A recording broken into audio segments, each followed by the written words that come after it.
একটা সময় অনেক কাজ করা হয়েছে, তখন এরকমও কথা এসছে সিন্ডিকেট, তারপর হচ্ছে সব কাজ দু তিনজন মিলেই করে ফেলছে, পুরো নাটকের ইন্ডাস্ট্রি ডমিনেট করছে। ডমিনেট সবাই করতে চায়, আমি আমি এই সুযোগ পেলে আমি কেন করবো না।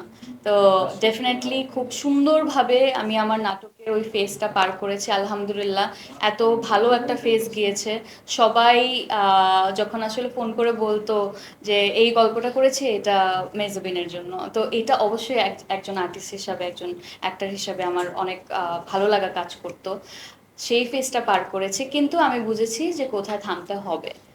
এবং যখন আসলে এই কথাটা বুঝেছি তখন আমার মনে হয়েছে অনেক কোয়ান্টিটির উপরে ফোকাস করেছি। ওই কোয়ান্টিটিটাও আসলে বেশি ছিল কারণ আমি এক্সপিরিয়েন্স চাইতাম।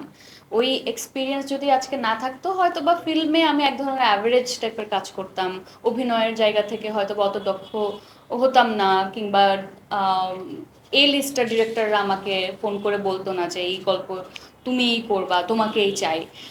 ওই কাজগুলো ভালো মন্দ, অ্যাভারেজ কাজ, একটু পচা কাজ, এই সব কাজগুলোই করেছি কারণ ওইগুলো থেকে আমি শিখেছি।